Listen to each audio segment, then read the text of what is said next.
म्हणजे काय की तुम्ही काल वाचलेलं आज तुमच्या लक्षात राहू शकत नाही. हा एक माणसाचा नैसर्गिक गुणधर्म आहे. आपण मराठीमध्ये एक म्हण आहे बघा, पुढचं पाठ मागचं सपाट. आताचा अभ्यास तुम्ही कंटिन्यू करताय, पण मागं आपण काय शिकलोय त्याची पार्श्वभूमी सुद्धा पुढे शिकत असताना थोडीफार उजळणी म्हणून घ्यावी लागते. म्हणजे आपण आता सध्या लघु पाराशरीच्या समुद्रामध्ये कितीपर्यंत आत गेलोय, किती श्लोक आपल्याला कळलेत, त्या श्लोकांचा अर्थ काय, नेमकं आपण सुरुवात कशी केलेली आहे आणि आपण कुठेपर्यंत शिकत आलेलो आहे. तुम्हाला माहिती आहे कुठलाही ग्रंथ असेल तर त्या ग्रंथाच्या सुरुवातीला बेसिक्स असतं सुरुवातीला. तसंच लघु पाराशरीमध्ये सुद्धा काही सुरुवातीच्या श्लोकामध्ये बेसिक्स त्यांनी दिलेले आहे. म्हणजे श्लोक नंबर 1 पासून 2 पर्यंत 3 पासून असं जर आपण बघितलं तर त्याच्यामध्ये काही गोष्टी ज्या आहेत त्या बेसिक्स सांगितलेल्या आहेत.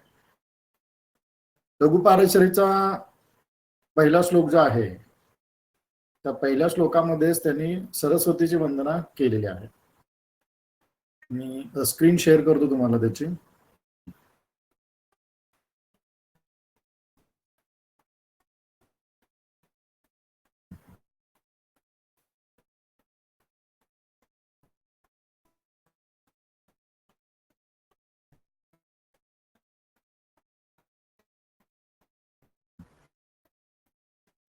थोडंसं पळवतो, फार त्याच्याकडे लक्ष देत नाही कारण आपण ऑलरेडी 2 लेक्चर्स याच्यामध्ये घालवलेले आहेत.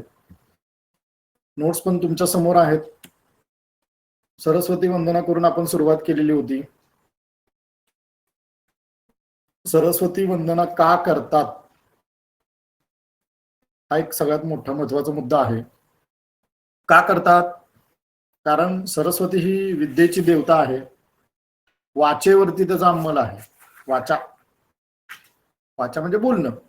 तर सरस्वती तुमच्या जिभेवर वास करावी, तिच्या उपासनेनं तुम्हाला हे ज्ञान प्राप्त व्हावं म्हणून सरस्वतीची आराधना करा असं सुरुवातीच्या काळात सुरुवातीच्या श्लोकामध्ये त्यांनी सांगितले.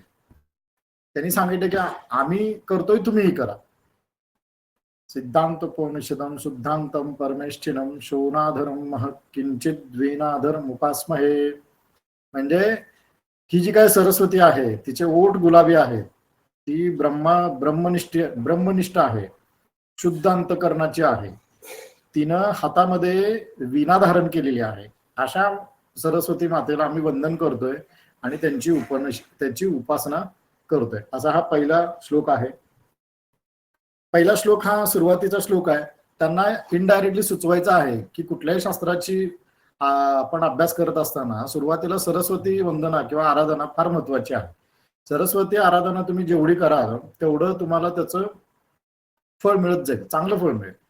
थोडक्यात त्यामध्ये आपण बघितलंय की आज आपण कुठल्याही शास्त्राची उपासना करत असताना सुरुवातीला आपल्याला शिकवलं झालं गणपतीची आराधना करा, सुरुवातीला गणपतीचं स्मरण करा, त्याच्यानंतर मग गणपती बरोबर स्मरण सरस्वतीचं पण येणं गरजेचं आहे. कारण बुद्धीची देवता गणपती आहे, नो डाऊट. गणपती तुम्हाला बुद्धी देईल, पण बुद्धी बरोबर बुद्धी प्रकट करण्याचं माध्यम जे आहे वाचा किंवा वाचा सिद्धी, ह्या ज्या काही गोष्टी आहेत किंवा विवेक आहे किंवा त्या गोष्टीतलं ज्ञान आहे, बुद्धीमध्ये सद्बुद्धी दुर्बुद्धी दोन्ही पण येतात. म्हणून गणपती बरोबर सरस्वतीची आराधना केली तर विद्याभ्यासामध्ये यशप्राप्ती चांगली होते. थोडक्यात सांगण्याचा मतितार्थ. दुसऱ्या श्लोकामध्ये त्यांनी काय दिलंय, वयम पाराशरी होरा मनुसृत्यम यथामती उरुद्धाय प्रतिपाख्याम उर्मी दैव विदाम मुदे. याचा अर्थ असा काय होतो की वयम पाराशरी म्हणजे वयम म्हणजे आम्ही यथामती या पाराशरीचं अनुसरण करतोय किंवा विवेचन करतोय. यथामती शब्द वापरलाय म्हणजे माझ्या बुद्धीप्रमाणे, माझी जेवढी बुद्धी चालते त्याप्रमाणे याचं आम्ही व्याख्यान करतोय किंवा याचं आम्ही विश्लेषण करतोय.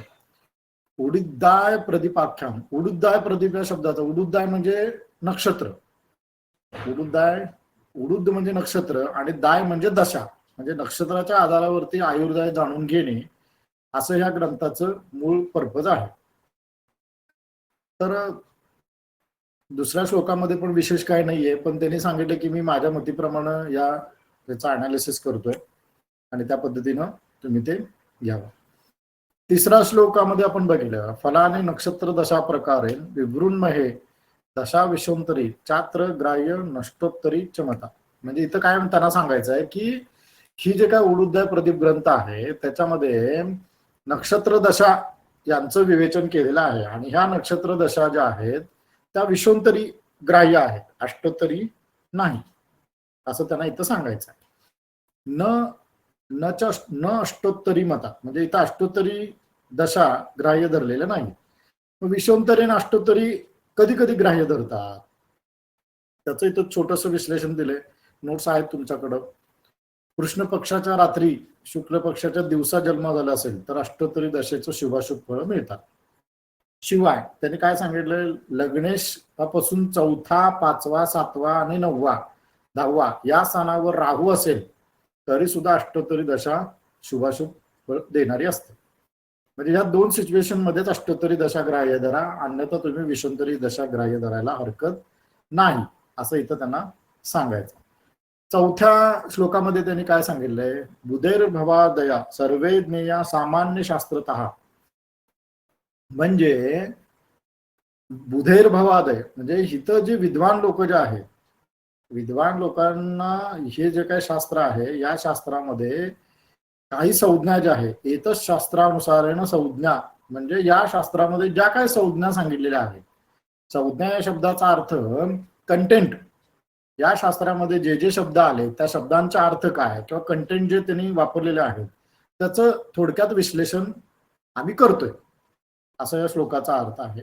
तरी शब्द वापरताना बुधैर भवादय म्हणजे विद्वान शब्द वापरलाय. म्हणजे हे काम कुणाचं आहे, ह्या संज्ञा विद्वान लोकांनी अगोदर समजून घ्या असं त्यांना इथं सांगायचं आहे. मग त्या संज्ञा कुठल्या आहेत, ह्या 7 ते 8 प्रकारच्या संज्ञा आहेत. भाव, ग्रह, दृष्टी, युती, स्थिती, बल, राशी, संबंध, अशा प्रकारच्या ह्या संज्ञा समजून घ्या म्हटले.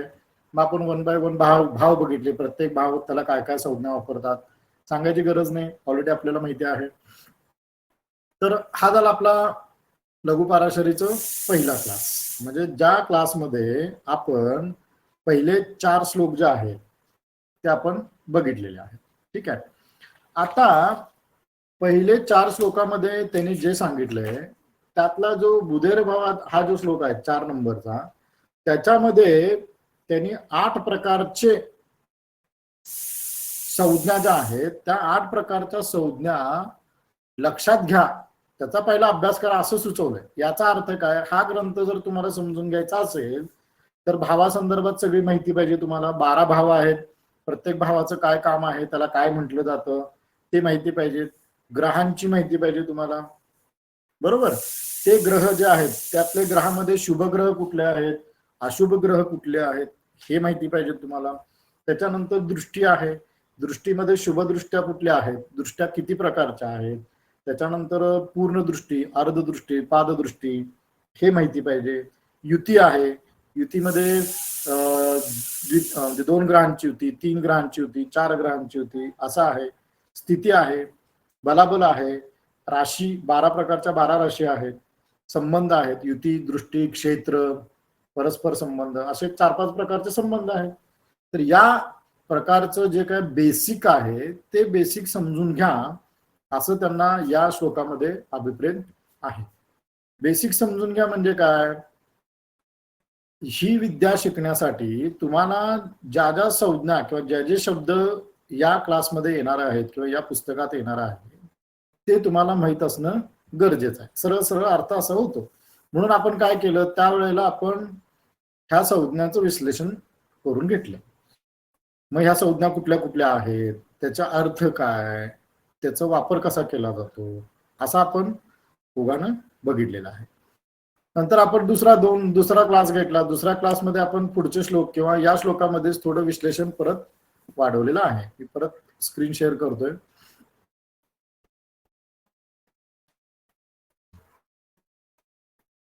मी स्क्रीन शेअर करतोय. हे तुम्हाला थोडस हे का सांगतोय, कारण ह्याच्यामध्ये घेण्यासारखं खूप आहे. ज्यांचं बेसिक पक्क नाहीये, हे कुणासाठी आहे, जे शिकलेत पण त्यांना बेसिक अजिबात माहिती नाहीये त्यांच्यासाठी आहे की हे अजून एकदा रिव्हिजन होऊ दे. त्यांना पण शिकवलं जातं, पण ते कसं शिकवलं जातं, काही चार्ट दिलेलं असतात तेच वाचा, तेच पाठ करा म्हणतात आणि सोडून दे.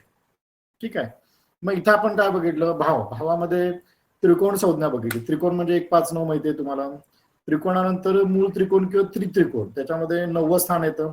केंद्रस्थानामध्ये 1 4 7 10 येतात. चतुरस्त्र एक स्थान आहे. चतुरस्त्रामध्ये 4 आणि 8 2 भाव येतात. उपचयमध्ये 3 6 10 11. अनुपचयमध्ये राहिलेले भाव येतात 1 2 4 5 7 8 9 12. त्रिकस्थानामध्ये 6 8 12 येतात. मारकमध्ये 2 7 येतात. आयुकारकमध्ये 3 आणि 8 येतात. पनफर अपोक्लिम 2 5 8 11 आणि 3 6 9 12. ठीक आहे. म्हणजे प्रत्येक घराला काहीतरी संज्ञा आहेत आणि त्या संज्ञा कुठल्या आहेत याचं आपल्याला जुजबी ज्ञान या चार्टवरून होतंय. म्हणजे हे कशासाठी उपयोग, तुम्हाला त्रिकस्थान म्हटले की तुम्हाला 6 12 डोळ्यासमोर यायला पाहिजे. केंद्रस्थान म्हटले की 1 4 7 10 यायला पाहिजे. त्रिकोण स्थान म्हटले की 1 5 9 यायला पाहिजे.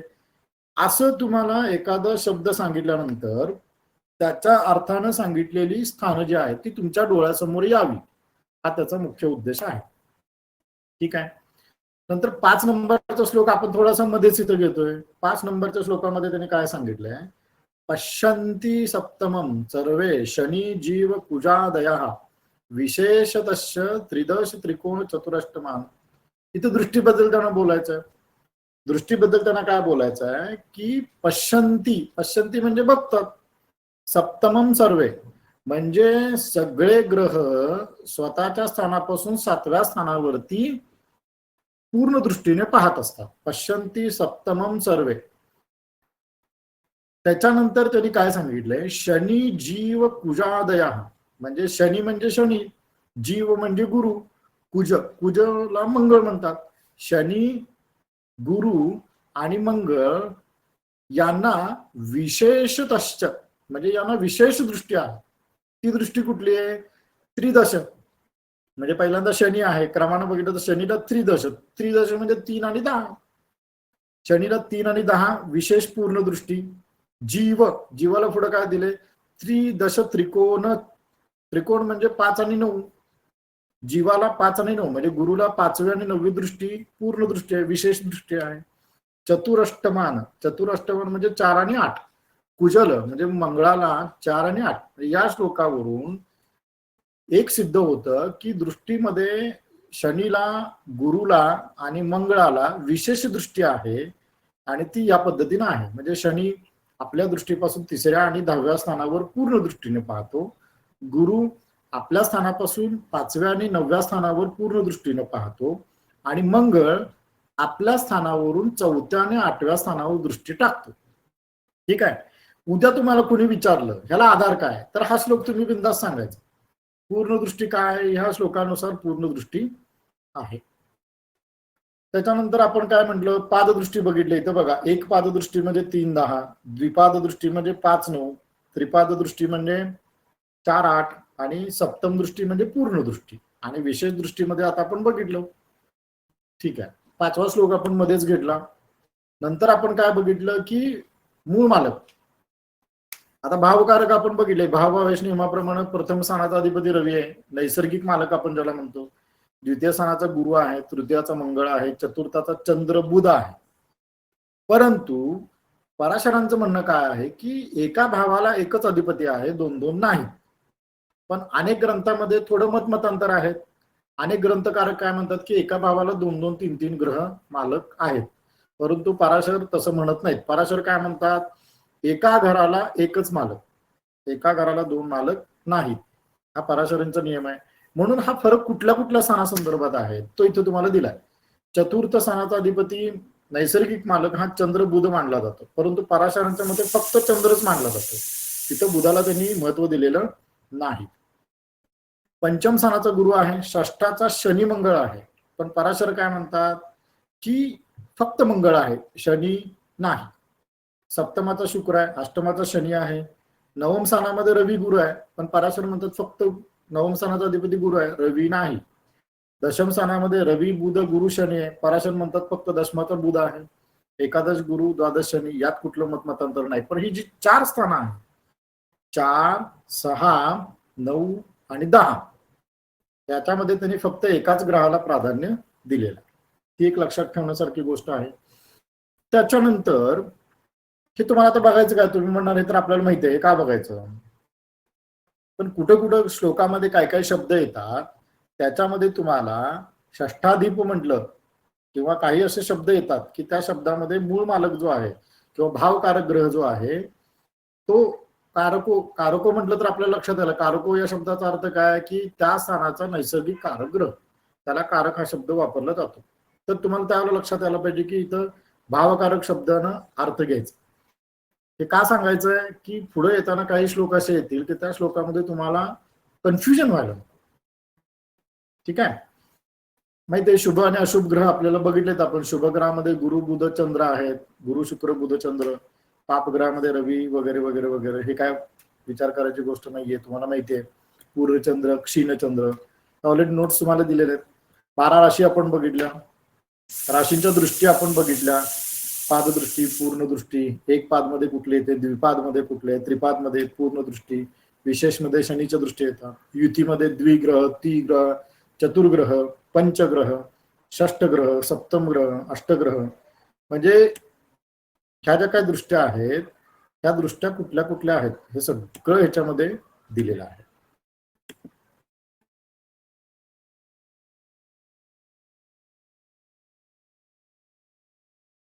बरेच लोक अजून जॉईन होत आहेत.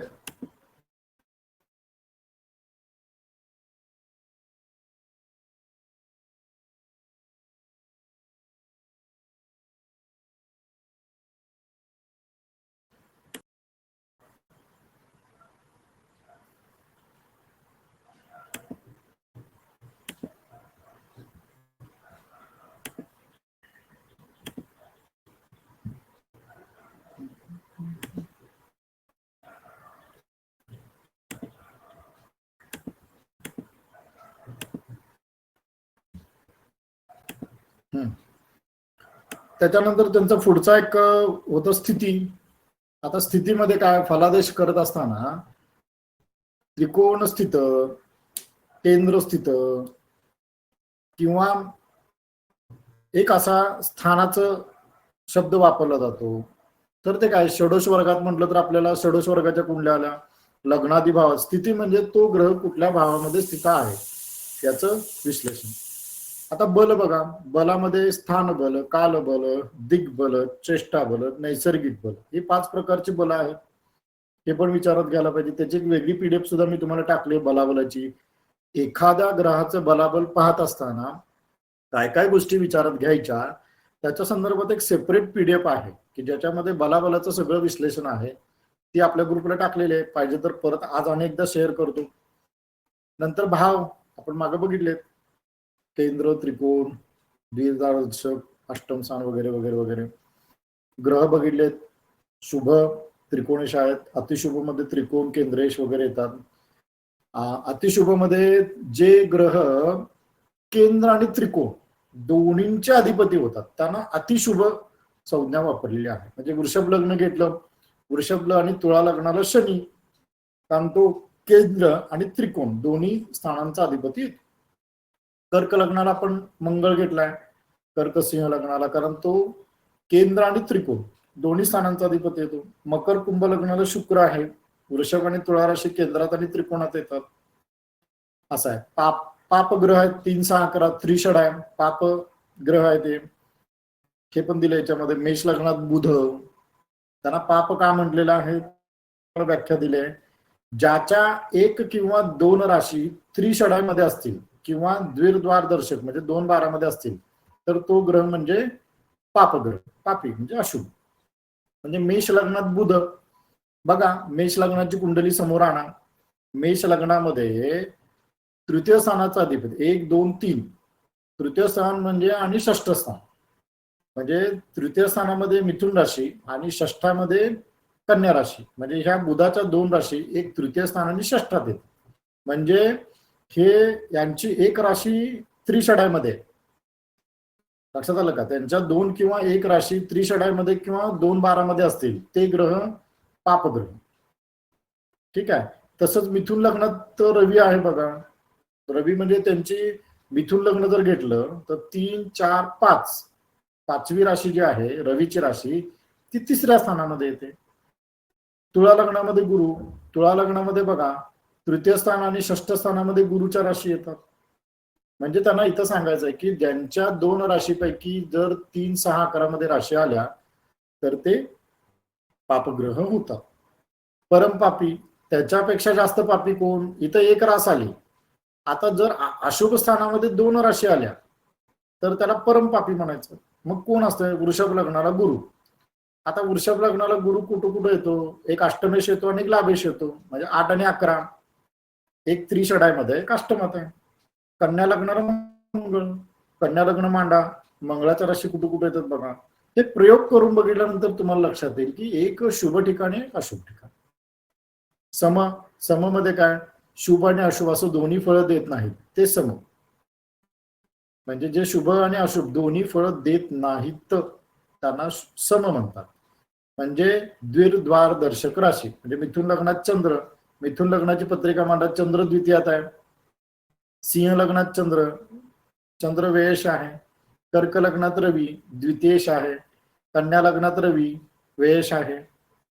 किंवा द्वितीय स्थानामध्ये एकटा राहू किंवा केतू असतो. म्हणजे इथं त्यांना काय सांगायचं आहे की ज्यांच्या राशी 2 आणि 12 मध्ये येतात असे जे काय आहेत ग्रह ते सम आहेत. म्हणजे फक्त रविचंद्र असे 2च ग्रह आहेत की ज्यांच्या राशी हा द्वितीयात आणि व्ययात एकट्याच येऊ शकतात.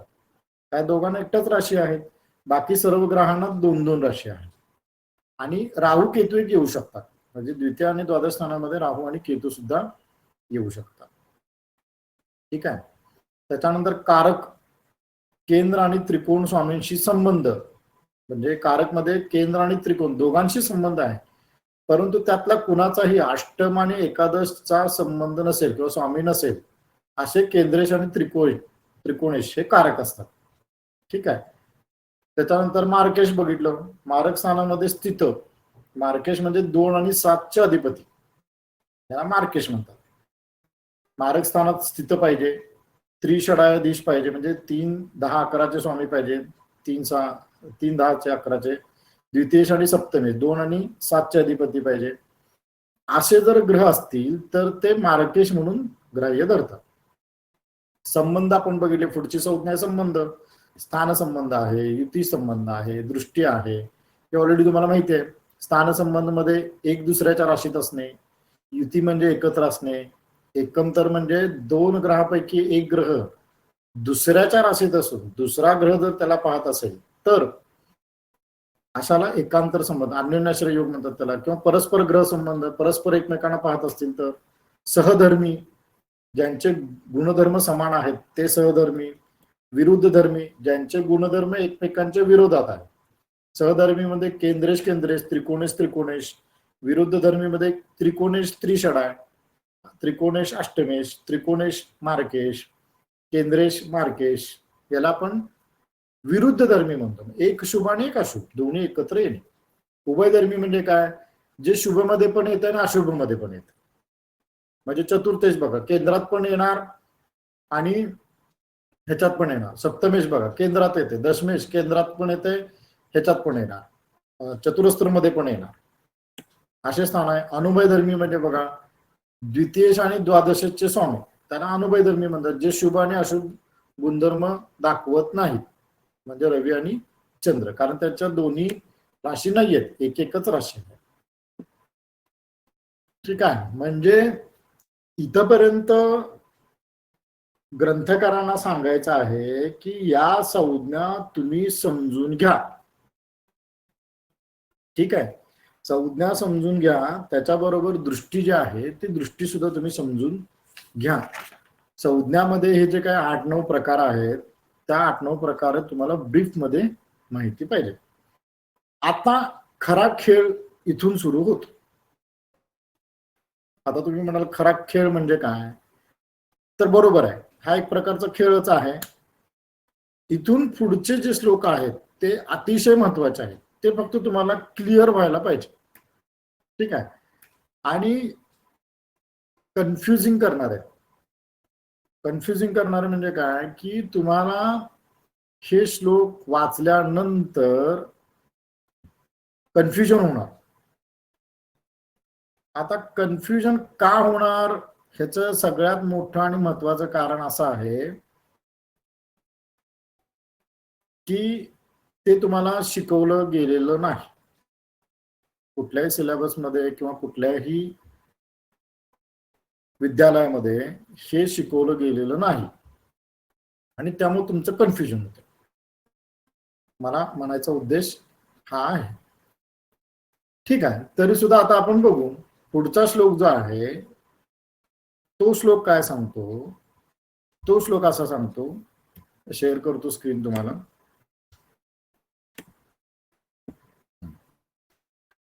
सहा नंबरचा श्लोक आहे. स्क्रीन दिसते का तुम्हाला? बहुतेक दिसत नाहीये. स्क्रीन शेअर करतो मी.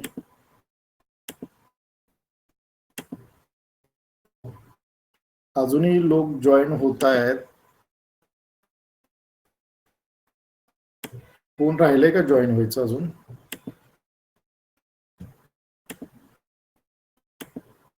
सर सगळी म्हणजे कसं स्क्रीन शेअर केल्यानंतर मला कोणाची रिक्वेस्ट आलेली दिसत नाहीये, त्यामुळं वेटिंगला पडतंय. मी आहे सर. नाही मी करतो ऍडमिट, मी आहे. ठीक आहे. आता इथून खरं लघु पाराशरी सुरू होते. हा जो एक वर श्लोक आहे त्याच्यावरतीच आज आपण थोडंसं फोकस अजून करायचा आहे, कारण हा महत्वाचा श्लोक आहे की जिथं नेहमी फसतात का? मध्ये तुम्हाला माहिती आहे की आपल्या ग्रुपमध्ये एकाने एक पत्रिका शेअर केली होती. त्या पत्रिकेमध्ये त्याने असं सांगितलं होतं की या व्यक्तीला प्रापंचिक सौख्य खूप चांगलं आहे, पण पत्रिकेत तसे ग्रहयोग खराब आहेत. म्हणजे वर करणे ज्यावेळेला आपण पत्रिका बघतो त्यावेळेला केंद्र स्थानांचे अधिपती, विवाह, धनस्थान यांच्या अधिपती जे आहेत ते अतिशय वाईट स्थितीमध्ये आहेत. तरी सुद्धा या व्यक्तीचं चांगलं काम चांगलं होतंय. कसं काय चांगलं होतंय प्रश्न पडतो ना. आपण जे शिकलोय त्या शिकलेल्या पद्धतीप्रमाणे, नियमाप्रमाणे आपण ज्यावेळेला पत्रिकेचं अनालिसिस करतोय त्याला आपण सांगतो परिस्थिती पुढे अशुभ असायला पाहिजे, खराब असायला पाहिजे, परंतु प्रत्यक्षात तशी परिस्थिती नसते. मग आपण काय म्हणतो, अरे आपण मग डायग्नोज करायला चुकलो का, आपण पत्रिका वाचायला चुकलो का? तर नाही. म्हणजे माझं उत्तर नाही असणार आहे, पण तुमच्या सगळ्या लोक काय म्हणत, कन्फ्युजन.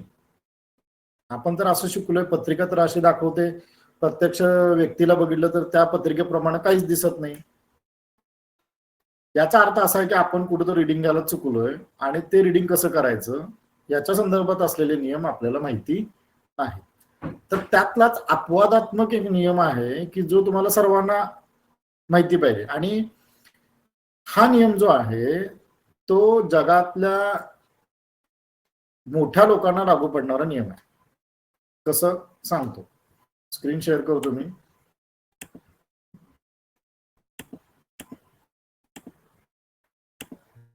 बघा श्लोक काय सांगतोय, 6 नंबरचा श्लोक आहे. सर्वे त्रिकोण तारो ग्रहा शुभ फल प्रदाह. यांना इथं काय सांगायचं आहे, सर्वे त्रिकोणी तार म्हणजे सर्व त्रिकोणांचे अधिपती, त्रिकोणांचे स्वामी शुभ फलदायक आहेत. सर्वे त्रिकोण तारो ग्रह शुभ फल प्रदाह.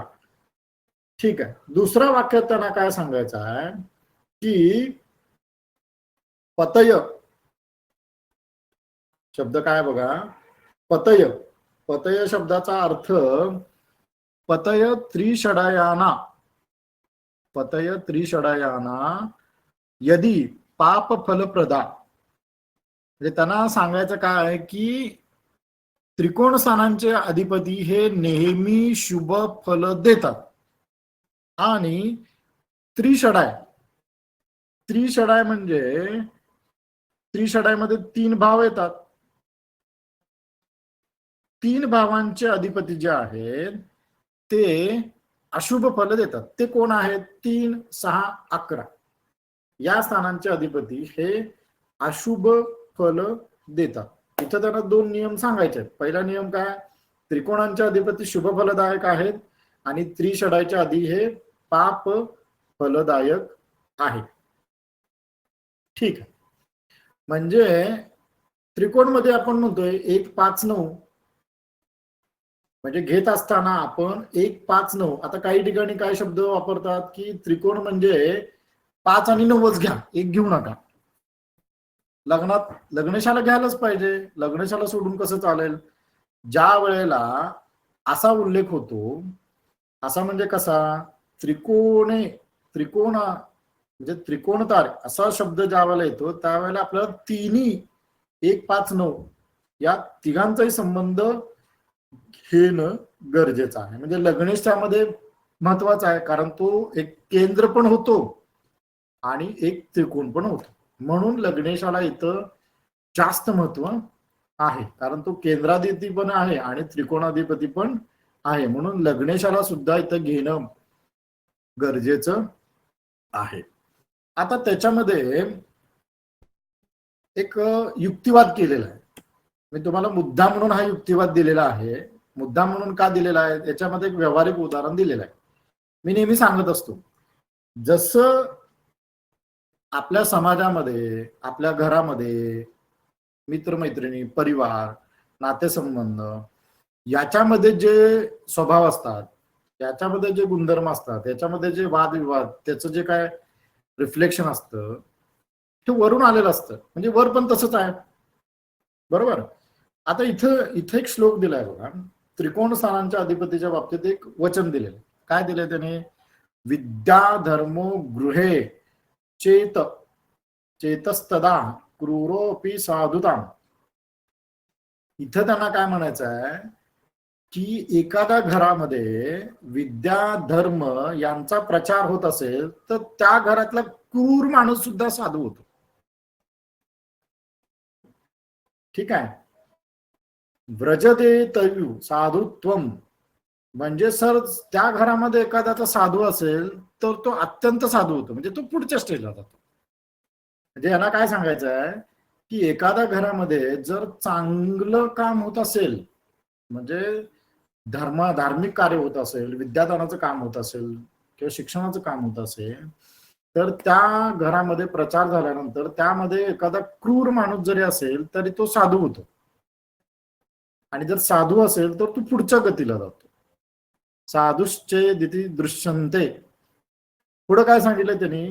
शरीरंच वये, म्हणजे इथं वर दृष्टांत दिलेला आहे. शरीरंच वये यस्य स साधू सद्भिरुद्वेत्ते, म्हणजे साधूला आपलं शरीर जे जे देह जो आहे तो वशमध्ये असतो, म्हणून त्याला साधू म्हणतात, बरोबर. म्हणून लग्न म्हणजे देहस्थान आहे. लग्न म्हणजे देहस्थान, म्हणजे एखाद्या साधूला त्याच्या वशमध्ये आपला देह असतो. जिसके वश में अपना देह रहता है वह भी साधू कहलाता है. साधूंना आपल्या देहावरती, तो देह या शब्दाचा अर्थ त्यांना काय सांगायचा? शरीर किंवा विकार. साधू आपण कोणाला म्हणतो? ज्याच्या अखत्यारीमध्ये, ज्याच्या कंट्रोलमध्ये हे जे काही विकार आहेत त्याला आपण साधू म्हणतो. ठीक आहे. इथं लग्नस्थानाला देहस्थान म्हटलंय आणि हा साधू आपल्या देहाला वशमध्ये ठेवतो, बरोबर.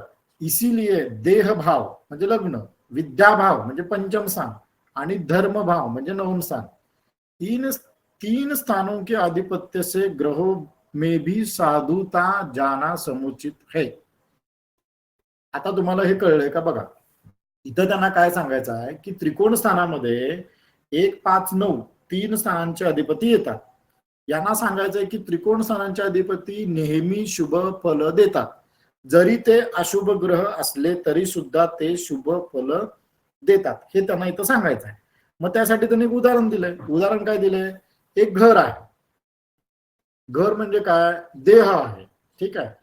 ज्या घरामध्ये विद्या म्हणजे पंचम स्थान, धर्म म्हणजे नवम स्थान यांचा प्रचार जर होत असेल तर तो देहधारी साधू जो आहे, तो देहधारी म्हणजे तो देह धारण केलेला, म्हणजे लग्नेश असेल तर तो साधू होतो. म्हणजे क्रूर व्यक्ती सुद्धा, क्रूर या शब्दाचा अर्थ पापग्रह, पाप असेल तरी तो साधू होतो, म्हणजे शुभ होतो. आणि जो साधू असेल म्हणजे तो शुभग्रह असेल तर तो अत्यंत साधू म्हणजे अत्यंत शुभ होतो. लक्षात घ्या. म्हणजे त्यांना असं सांगायचं आहे की त्रिकोणामध्ये 5 आणि 9 या 2 स्थानांचे अधिपती जरी पापग्रह असले, क्रूर असले, तरी सुद्धा देहभाव ताब्यात ठेवणारा जो लग्नेश आहे, तो लग्नेश पंचम स्थान आणि नवम स्थान या तिघांच्या योगानं तो क्रूर सुद्धा शुभ मध्ये कन्वर्ट होतो. लक्षात आलं?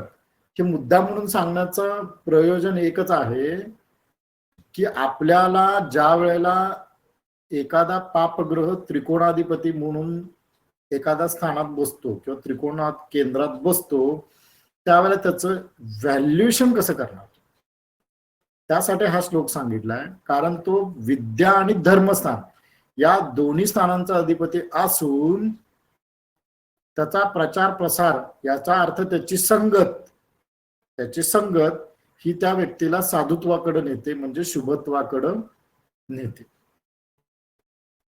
लक्षात आलंय? सगळ्यांनी हो नाही काहीतरी सांगा, मी एकटाच बडबडत निघालोय. हो सर, समजलंय. समजलं ना? हो हो. इथं फक्त असं समजून घ्या की त्रिकोणातले ग्रह जरी पापग्रह असले तरी शुभ फल देतात, कारण त्यांचं कामच असं आहे की ते काम अशुभाला शुभ मध्ये कन्वर्ट करण्याचं काम आहे. किती पापग्रह असले, किती क्रूर असले तर ते शुभ मध्ये कन्वर्ट होतातच. ओके. तर त्याच्यावरती दुसऱ्या इतर पापग्रहांची दृष्टी किंवा त्यांचं राशी बलाबल ह्याचा काय संबंध येतो का ह्या नियमाशी? तो येणार की. बघ, सूर्य आहे, सूर्याला सुद्धा डाग आहे. डाग जरी असला तरी सूर्याचं तेज, त्या डागामुळे तेजाला काय फरक पडतो का? नाही. तो प्रभाव टाकणारा ग्रहांचं अस्तित्व, बल किती आहे त्यानुसार याच्या बलामध्ये कमतरता येणार. तो नंतरचा विषय, तो आता पुढे येणारच आहे आपल्याला. ओके. पण एवढा फारसा फरक पडत नाही, कारण त्यांचं तेजच एवढं असतं. जसं मी सांगितलं ना, सूर्यावरती डाग आहेत, चंद्रावरती डाग आहेत, पण त्या डागामुळे चंद्राचं तेज, सूर्याचं तेज कमी होतं का? नाही होत. आता जसं आपण म्हंटल की त्रिकोण स्थानांचे अधिपती शुभ फल देतात, तसं त्यांनी काय सांगितलंय, तथा त्रिषडायना यदि पाप फल प्रदा पतय त्रिषडायानाम यदि पाप फल प्रदा. पतय म्हणजे स्वामी, म्हणजे यांना सांगायचं की त्रिषडायपती जे आहे ते नेहमी अशुभ फल देतात. आता परत इथं कॉन्ट्रावर्सी आहे, 3, 6, 11. तुम्ही म्हणणार ही 3 स्थान जे आहेत, आता बघा, तिसरं स्थान पराक्रम स्थान आहे, 6वं स्थान शत्रुस्थान आहे आणि 11वं स्थान आय म्हणजे लाभ स्थान आहे. मग यांच्या अधिपती मग अशुभ फल का देणार? इथे गोंधळ करायचं नाही बरं का. इथं आपण काय म्हणतो, लाभस्थान म्हणजे एकदम भारी, बरोबर आहे. इथं आपण स्थानाबद्दल बोलतोय. लाभस्थान, लाभेश म्हटले का इथं आपण? नाही. संकल्पामध्ये म्हणतोय एकादश स्थान व्रत शुभ फल प्राप्त्यर्थ, एकादश स्थान स्थित, म्हणजे संकल्पामध्ये म्हणतोय की लाभस्थानात स्थित असलेल्या ग्रहाला ज्या पद्धतीनं फळ देतो त्या पद्धतीनं या कर्माचं फळ मिळावं. संकल्पामध्ये म्हणतोय एकादश स्थित स्थान व्रत शुभ फल प्राप्त्यर्थ, बरोबर. म्हणजे त्या स्थानाचा महिमा आहे, त्या स्थानाच्या अधिपतीचा नाही. म्हणजे मी जर म्हटलं माझ्या पत्रिकेमध्ये शुक्र एकादश स्थानात आहे, तो शुक्र चांगला आहे, एकादश स्थानात स्थित, तो चांगलं फळ देणार. परंतु एकादश स्थानाचा अधिपती मंगळ आहे, तो मंगळ मला अशुभच फल देणार. कन्फ्युजन करून घेऊ नका. एक स्थान स्थित शुभ आहे पण स्थानाचा अधिपती मात्र अशुभ आहे. आता का आहे त्याचं लॉजिक काय बघा. आयः पराक्रमो वापि शत्रु वापि ग्रहे तदा, म्हणजे एखाद्या ग्रहामध्ये, एखाद्या घरामध्ये सतत लाभ होत चाललाय, सतत विशेष पराक्रम होत चाललाय, सतत शत्रू उत्पन्न होत चालले. मला सांगा हे शुभ आहे का? अति सर्वत्र वर्जते. एखाद्या घरात सतत धन होत आलं, शेवटी ते लयाला जातं. अति पराक्रमानं शत्रू निर्माण होतात. अतिशत्रुत्व आलं तर आयुर्मर्यादा कमी होते, क्रूरता येते. म्हणजे याचा अर्थ असा आहे की हे 3 स्थानांचे जे काय फल आहेत ते आपल्याला लयाकडे नेणारे आहेत. अतिपराक्रम झाला, अतिपराक्रमाने शत्रू निर्माण होतात. अतिपराक्रम झाल्यानंतर जगातील सर्व सत्ता, मत्ता आणि विद्वत्ता, सत्ता, मत्ता आणि विद्वत्ता यांचा अंत हा अटळ आहे. या नियमानं कुठलाही पराक्रम स्थानाचा अधिपती, शत्रू स्थानाचा अधिपती आणि लाभ स्थानाचा अधिपती, it leads to death only. Death याचा अर्थ एंड, की जो चांगला नाहीये. ठीक आहे. म्हणजे इथं त्यांनी एक असा श्लोक दिलाय, त्या श्लोकामध्ये त्यांनी 3, 6, 11 या स्थानांचं सतत येणं किंवा ह्या स्थानांच्या अधिपतींचं जे काय फल आहे ते क्रूर आहे.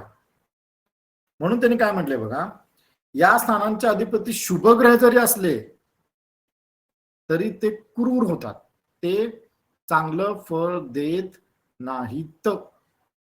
म्हणजे याचा अर्थ ते कुठलाही तिथं ग्रह असेल तर नेहमी अशुभ फल देतो. म्हणून त्यांनी म्हटले पतय त्रिषडायानाम यदि पाप फलप्रदाः आणि सर्वे त्रिकोणी तारा ग्रह शुभ. त्रिकोणातले ग्रह शुभ फल देतात, त्रिकोणी शुभ फल देतात, त्रिषडायमधले अशुभ देतात. ठीक आहे. मग आता आपल्याला परत इथे कन्फ्युजन आहे. आता कन्फ्युजन काय आहे इथं? कन्फ्युजन म्हणजे काही ठिकाणी असं होतंय की त्रिकोणामध्ये आणि त्रिषडायमध्ये राशी येऊ शकतात. बघा, आता म्हणाल की एखाद त्रिकोण म्हणजे काय 1, 5, 9, त्रिषडाय म्हणजे काय 3, 6, 11 असं सुद्धा होऊ शकतंय. एक त्रिकोणात राशी आली, एक त्रिषडायमध्ये आली. मग काय मोठा प्रश्न आहे. मग तिथं ज्या वेळेला 2 अशुभ स्थानांचा संबंध येतो आणि 2 शुभ स्थानाचा संबंध येतो, त्यामध्ये एक शुभ स्थानामध्ये राशी आहे, एक अशुभ स्थानामध्ये राशी आहे. आता आपण अनालिसिस करू. अनालिसिस करत असताना आपल्याला माहिती आहे रवी आणि चंद्र 2 ग्रह असे आहेत की त्यांना एक एकच राशी आहे. सूर्याला सिंह राशी आहे, चंद्राला कर्क राशी आहे. पण बाकीच्या सगळ्या ग्रहांना 2-2 राशी आहेत. ठीक आहे. मग इथं त्यांनी काय सांगितलंय, सूर्य चंद्रमा के अतिरिक्त अन्य सब ग्रहों की 2-2 राशियां होती है और किसी भी लग्न का त्रिकोणेश कभी भी तृतीय और एकादश का स्वामी हो ही नहीं सकता.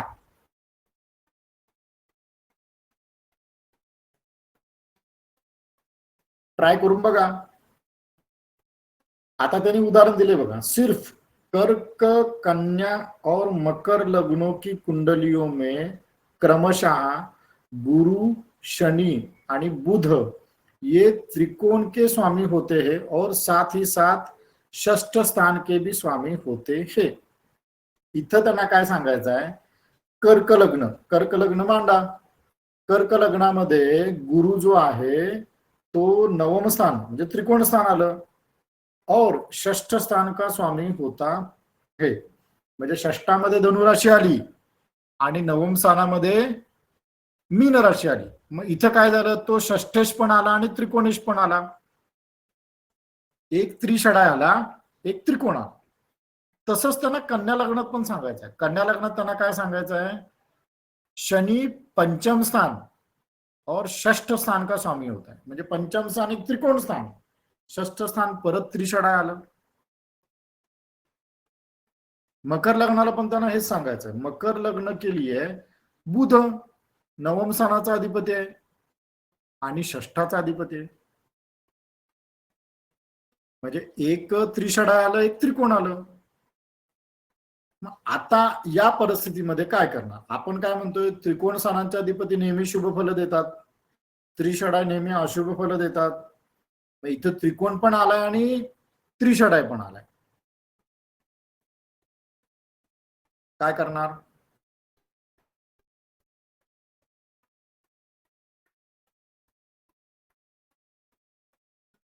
पुढचं विश्लेषण ऐका, त्यांनी काय सांगितलंय, इसीलिए सब त्रिकोणे शुभ होते हैं किंतु वे त्रिषडाधीश भी हो तो शुभ नहीं होते. असं म्हणायचं का आपण, ऐसे समाचिन नाहीये म्हणतात, म्हणजे हे म्हणणं योग्य नाही, कारण शुभ आणि अशुभ दोन्ही आले. इसका वास्तविक अर्थ ऐसा है कि त्रिकोण शुभ फलप्रद होता है और त्रिषडाधीश पाप फलप्रद होता है. आपण नेहमी बघितलंय त्रिकोण शुभ आहे, त्रिषडाधीश पाप फलदायक आहे. कन्या लग्नाला जर शनी त्रिकोणेश आणि षष्ठेश होत असेल तर तो पापग्रह म्हणा म्हटलंय त्यांनी.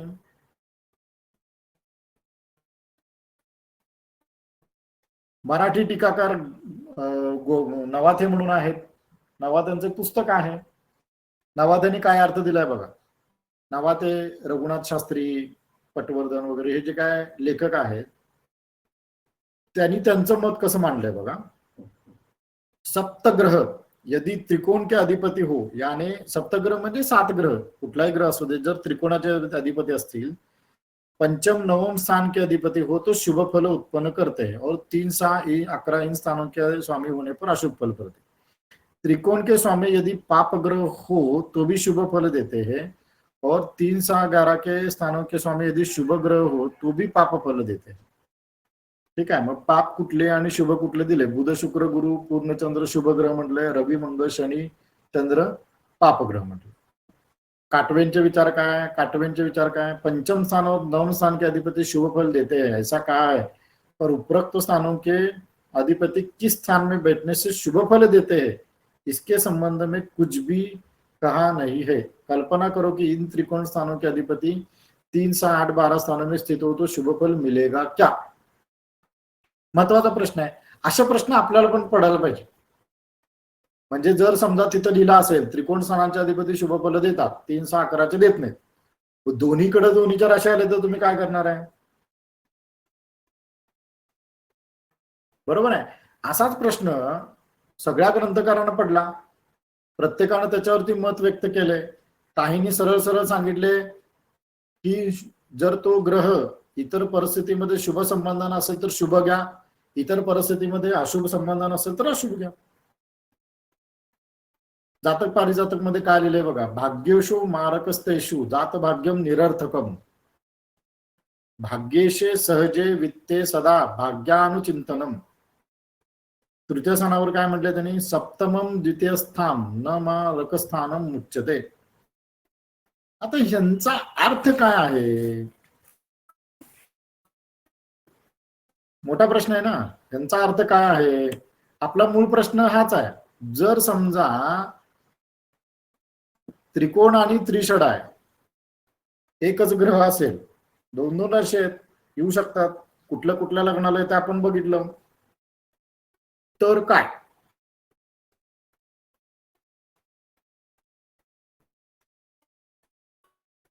तर त्यांनी त्याला आधार बऱ्याच ग्रंथांचा दिलेला आहे. बऱ्याच ग्रंथामध्ये जे काही लेखक आहेत त्यांनी काय काय याच्याबद्दल मतं मांडलेली आहेत, ती मतं त्यांनी इथं थोडक्यात दिलेली आहेत. मग ते मतं सांगताना काहींनी ठाम म्हटलंय, शुभ असेल तर शुभ म्हणा, अशुभ असेल तर अशुभ म्हणा. काही लोकांनी काय म्हटलंय की अशुभ पकडा, काही लोक म्हणतात शुभ पकडा. आता या सगळ्यांचं जर कन्फ्युजन झालं तर आपण काय करायचं आहे, आपण कुठल्या तरी एका फलामध्ये कॉन्स्टंट राहायला पाहिजे ना. बरोबर. तर यासाठी काय केलं की प्रत्येक ग्रंथामध्ये याच्या संदर्भात काय काय त्यांनी दिलेलं आहे, म्हणजे प्रत्येक लेखकानं काय काय मतं दिलेली आहेत ती मतं विचारात घ्या म्हणून त्यांनी सांगितलं. मग ती मतं विचारात घेत असताना अनेक ठिकाणचे त्यांनी ग्रंथांचं रेफरन्स घेतले. रेफरन्स घेतल्यानंतर त्यांना असं आढळून आलं की बऱ्याच ग्रंथामध्ये याच्यावरती सुद्धा विचार केलेला आहे. आणि तो विचार म्हणजे काय, तर ज्या वेळेला एखादा ग्रह भाग्यस्थान द्वितीय स्थानाचा अधिपती होतो, मारक स्थानाचा अधिपती होतो, त्यावेळेला त्याला दोष युक्त समजावं. मधला मार्ग त्यांनी काय काढलाय की याला दोषयुक्त समजायचं. दोषयुक्त म्हणजे काय, आता इथं त्याने जातक पारिजातक मधला त्याने श्लोक दिलाय बघा. केंद्र त्रिकोणाधिपो यो हि सह भवेत त्रिषडाया दोषयुक्त सह तू विज्ञेय पराशर मुतेर्मनम पराशर मुनेर्मतम. म्हणजे इथं त्यांना काय म्हणायचं आहे, त्यांनी मधला मार्ग त्यांनी काय सांगितलाय की ज्या वेळेला अशी परिस्थिती येईल त्यावेळेला तुम्ही काय करायचं आहे, केंद्र त्रिकोणाधिपती जर त्रिषडांचा अधिपती झाला तर त्याला दोषयुक्त माना. याचं उत्तर काय येत आहे, याला दोषयुक्त माना.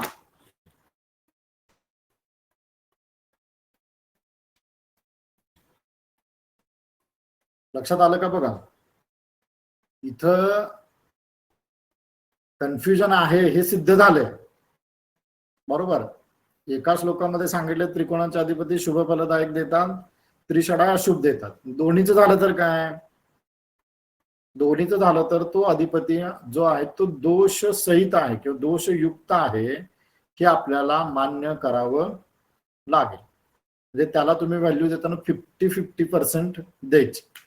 म्हणजे कारकत्वामध्ये 1, 5, 9 स्थानांशी संबंधित शुभ देणार आणि 3, 6, 11ची संबंधित जर असेल तर अशुभ फल देणार. म्हणजे काय, समजा पंचम स्थानाशी असेल तर शिक्षण विद्या संतती चांगलं होईल.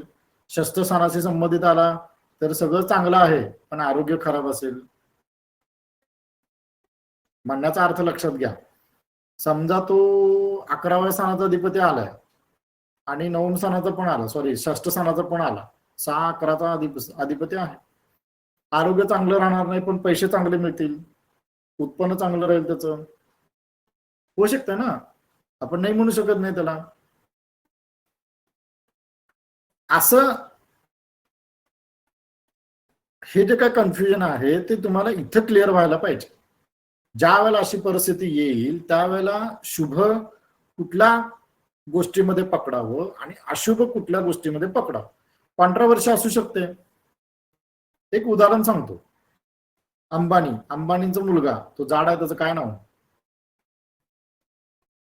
आता नाव आठवत नाही मला. बघा, पैसा प्रचंड आहे, अनंत अंबानी. पैसा प्रचंड आहे, आरोग्य आहे का?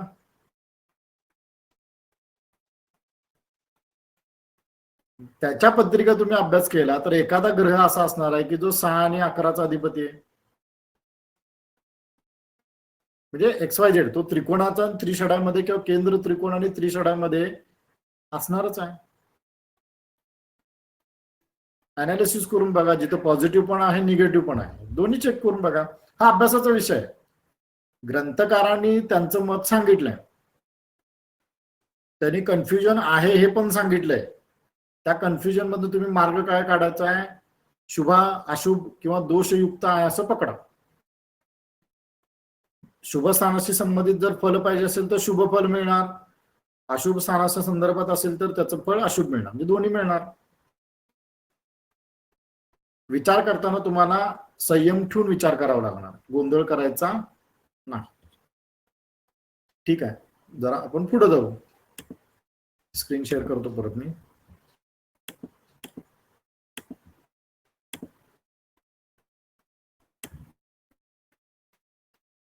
आता याला सपोर्टिंग अजून एक त्यांनी गोष्ट सांगितली. सपोर्टिंग म्हणजे काय की वरचा जो श्लोक आहे हा त्रिकोण आणि त्रिषड आहे याच्या संदर्भात आहे. त्याच्यानंतरचा श्लोक जो आहे तो केंद्र स्थानाच्या संदर्भात आहे. केंद्र स्थानाच्या संदर्भात त्याने काय म्हटलेलं आहे, न दिशंती शुभ नृणा सौम्या केंद्राधिपा यदी. न दिशंती शुभ म्हणजे काय, शुभ फल देत नाहीत. कोण, सौम्या केंद्राधिपा. सौम्या म्हणजे शुभ ग्रह. समजा केंद्राधिपती जर शुभ ग्रह असतील तर ते शुभ फल देत नाहीत. बघा मी काय म्हणतोय, न दिशंती शुभ म्हणजे शुभ फल देत नाहीत. नृणा म्हणजे मनुष्यांना. सौम्या सौम्य या शब्दाचा अर्थ शुभफल किंवा शुभग्रह. केंद्राधिपा यदी केंद्र स्थानाचे अधिपती शुभग्रह असतील तर ते शुभफल देत नाहीत. इथं त्यांना हे सांगायचं आहे. पुढचं स्टेटमेंट काय आहे बघा. क्रूरादेश्च शुभम हयेती प्रबलाश्चोत्तरम उत्तरोत्तरम. म्हणजे याप्रमाणे क्रूर ग्रहांचं पण बघा. म्हणजे केंद्राधिपती क्रूर ग्रह असतील तर ते अशुभ फळ देत नाही, म्हणजे शुभ फळ देतात. वाईस वर्षा इथं करायचं आहे. म्हणजे ज्या वेळेला केंद्राधिपती शुभग्रह असतील, केंद्र स्थानांचे अधिपती स्वामी शुभग्रह असतील तर ते शुभफल देत नाहीत. म्हणजे शुभग्रह कुठले आहेत. एक गुरु, शुक्र, त्याच्यानंतर चंद्र आणि बुध. चंद्रामध्ये त्यांनी काय म्हणले, पूर्ण बलवान असलेला चंद्र, पूर्ण चंद्र आणि बुध. बुधामध्ये शुभयुक्त बुध म्हटले. आणि पापग्रहामध्ये काय म्हटले त्यांनी, क्रूरामध्ये पापग्रह सूर्य, मंगळ, शनी, क्षीणचंद्र आणि पापयुक्त बुध हे क्रूर आहेत, म्हणजे क्रूर आहेत, पापग्रह आहेत. हे जर केंद्राचे अधिपती असतील तर अशुभ फल देत नाहीत. म्हणजे केंद्राधिपती जे आहेत धड शुभ देत नाहीत, धड अशुभ देत नाहीत. शुभ असतील तर शुभ देणार नाहीत आणि अशुभ असतील तर अशुभ देणार नाहीत. आणि हे प्रबलाश्चोत्तर उत्तरहा, म्हणजे हे उत्तरोत्तर प्रबळ होत जातात. उत्तरोत्तर प्रबळ होत जातात म्हणजे काय, लग्नेशापेक्षा चतुर्थेश बलवान, चतुर्थेशपेक्षा सप्तमेश बलवान, सप्तमेशपेक्षा दशमेश बलवान. प्रबलाश्चोत्तर उत्तरम म्हणजे उत्तरोत्तर प्रबल होत जातात. त्रिकोणामध्ये पण तसंच आहे. लग्नेशापेक्षा पंचमेश बलवान, पंचमेशापेक्षा नवमेश बलवान. तसं केंद्रामध्ये लग्नेशापेक्षा चतुर्थेश बलवान, चतुर्थेशापेक्षा सप्तमेश बलवान आणि सप्तमेशापेक्षा दशमेश किंवा दशम स्थान बलवान, प्रबल बलवान आहे. आता इथे राहू केतून घेतलं नाहीये का, राहू केतून राशीच नाहीये, त्यामुळे त्यांना इथं स्थान दिलेलं नाही. आता या श्लोकाचा अर्थ असा आहे की त्रिकोणेश शुभ, त्रिषडायश अशुभ आणि केंद्रेश जे आहेत ते स्वभावाच्या विपरीत फळ देतात. बघा, एका वाक्यात तुम्हाला मी 3 श्लोक सांगितलेले आहेत. वाक्य काय आहे की त्रिकोणाचे शुभ देतात, ठीक आहे, त्रिषडायचे अशुभ देतात आणि केंद्राचे स्वामी जे आहेत ते आपल्या स्वभावाच्या विपरीत फळ देतात. आपल्या स्वभावाच्या विपरीत फळ देतात. आता तुम्ही म्हणाला आपल्या स्वभावाच्या विपरीत फळ देतात, म्हणजे मी आता सांगितलं शुभ असतील तर शुभ देत नाहीत म्हणजे अशुभ देणार, अशुभ असतील तर अशुभ देत नाहीत म्हणजे ते शुभ देणार. ठीक आहे. म्हणजे मी तुम्हाला जे उदाहरण सांगितलं होतं की त्या व्यक्तीला पत्रिका त्याची अशी होती की त्या पत्रिकेमध्ये पापग्रहांची पोझिशनच अशी होती की त्यामुळे त्याला आर्थिक व्यवस्थित नाही असं दिसत होतं. त्यावेळेला त्याला प्रापंचिक सौख्य नाही असं दिसत होतं पत्रिकेवरून, पण प्रत्यक्षात बघितलं तर त्याच्याकडे सगळंच होतं, सगळं चांगलं होतं. म्हणजे का होतं तर केंद्राधिपती जे आहे ते आपल्या स्वभावाच्या विपरीत फळ देतात. आपण एक एक्झाम्पल आपण बघू. मी थोडीशी पत्रिका काढतोय. आपल्या एका ग्रुपला पण एकाने शेअर केलेली आहे बघा. त्याच्यामध्ये दाम्पत्याची पत्रिका आहे. जरा 2 मुलं झालेत परंतु पत्रिका खूप खराब आहे. वर करणे दिसली तर ती खराब येते, पण आपण म्हणतोय का ती खराब आहे नाही म्हणून. आता माझ्याकडे एक रिसेंट उदाहरण आहे, आजच त्याच्यावरती थोडीफार चर्चा झालेली आहे.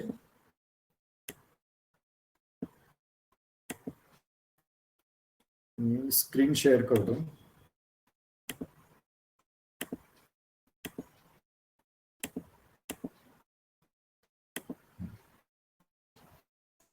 ही पत्रिका आहे, ठीक आहे. आता ही पत्रिका जी आहे आपल्या परिसरामधल्या एका व्यक्तीची पत्रिका आहे. आता या पत्रिकेमध्ये बघा मकर लग्न आहे, ठीक आहे. मकर लग्नाला द्वितीय स्थानात गुरु केतू आहे, चतुर्थात शनी आहे. परत नंतर इथं केंद्राधिपती जे आहेत चंद्र शुक्र ते इथं लाभात आहेत. राहू अष्टमात आहे, इथं मंगळ आहे. वर करणी बघितलं तर तुम्हाला काय वाटणार? चतुर्थात मेषेचा शनी.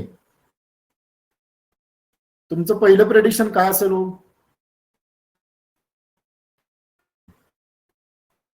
काय असणार पहिलं प्रेडिक्शन? चतुर्थात मेषेचा शनी. तुम्ही काय म्हणायला, घरदार काय होणार नाही, शेतीवाडी पण काय नसणार आहे. चतुर्थ स्थानात नीच राशीमध्ये शनी आहे.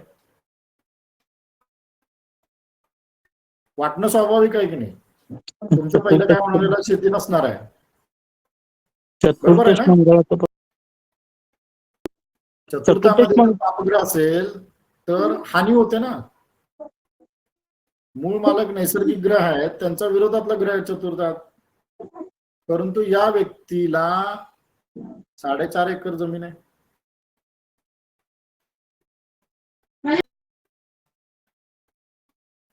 एकुलता एक आहे, चांगल्या ठिकाणी नोकरीला आहे, 40-45 हजार रुपये पगार आहे.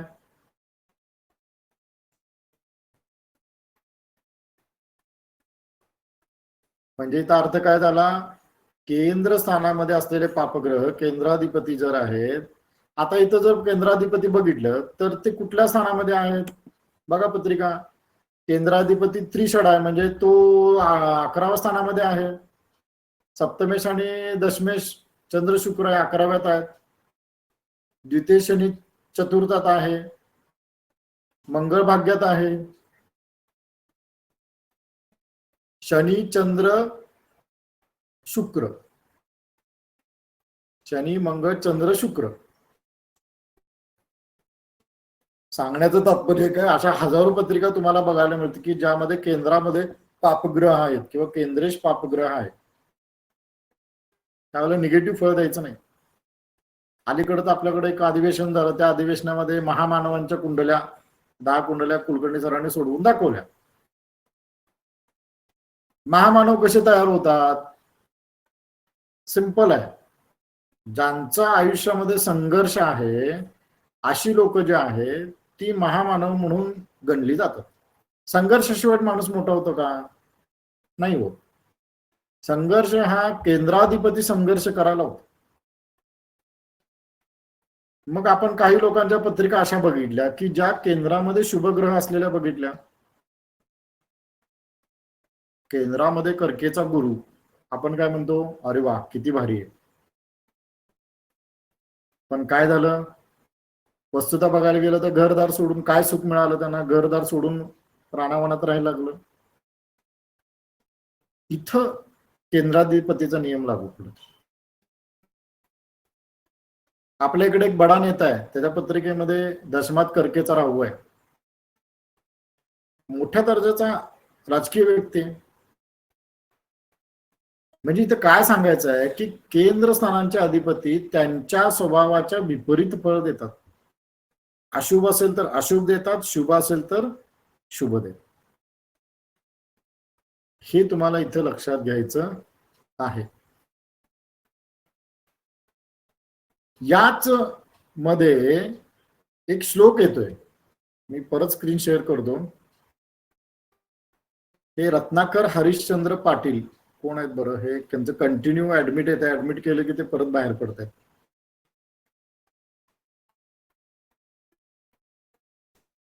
मी स्क्रीन शेअर करतो परत एकदा.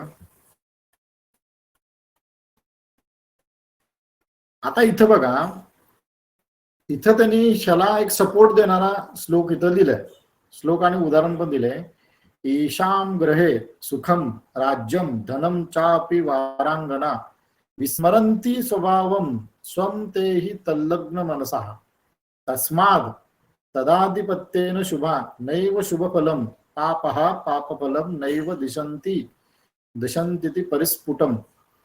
म्हणजे हिंदीमध्ये त्यांना इथं अर्थ असा सांगायचा है कि जिसके घर में सर्वदा स्थिर सुख व स्थिर सुंदरी स्त्री रहती है वह उसी में दत्त चित्त रहकर अपने स्वभाव को भूल जाता है. प्रपंचामध्ये असंच असतंय. एखाद्या घरामध्ये सुख स्थिर असेल किंवा सुख असेल स्थिर सुंदरी स्त्री असं शब्द वापरले. म्हणजे आकर्षण असेल, सुख असेल तर त्यात तो माणूस मग्न होऊन जातो. मग तो चांगला असू दे नाही तर वाईट असू दे. चोर आहे, चोराच्या घरात सुख संपत्ती भरपूर आहे, त्याची स्त्री सुंदर आहे,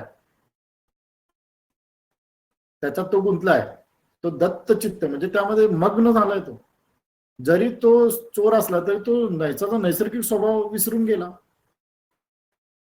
हा जो विषय संसारातला आहे तोच इथं केंद्राधिपती म्हणून आहे. म्हणजे ते पापग्रह जे आहेत केंद्रातले ते आपला मूळ स्वभाव विसरतात आणि त्याच्या विपरीत वागतात. म्हणजे चांगलं असेल तर वाईट वागतात आणि वाईट असेल तर चांगलं वागतात. अंतः सुख, सुख म्हणजे चतुर्थ स्थान, स्त्री म्हणजे सप्तम स्थान. इन केंद्र स्थानों के स्वामी होकर शुभ ग्रह भी अपना शुभ फल देना और पाप ग्रह भी अपना पाप फल देना भूल जाते हैं. अतिशय मोजक्या शब्दामध्ये इथे त्यांनी सांगितलेलं आहे. ठीक आहे. नोट्स तुम्हाला मी ग्रुपला पाठवणारच आहे. एकदा तुम्ही नोट्स वाचल्या की बऱ्याच गोष्टी तुमच्या लक्षात येतील. हे जे काय 2-3 श्लोक आहेत त्याचं विश्लेषण मी एवढ्या 2-3 लेक्चर मध्ये जे दिलंय हे त्रिकोण आणि केंद्राच्या ह्याच्यामध्ये एकच वाक्य ह्याच्यामध्ये असं आहे लक्षात ठेवण्यासारखं की त्रिकोणे शुभ, त्रिषडाय अशुभ आणि केंद्रेश स्वभावाच्या विपरीत फळ देतात. एवढं एकच वाक्य या 3 श्लोकांसाठी तुम्ही लक्षात ठेवायचं आहे. ठीक आहे. डोक्यावरून चालला असेल त्यामुळे आज इथं आपण थांबूया. 1 तास ऑलरेडी आपला झालेला आहे बरोबर. कुणाला काही शंका?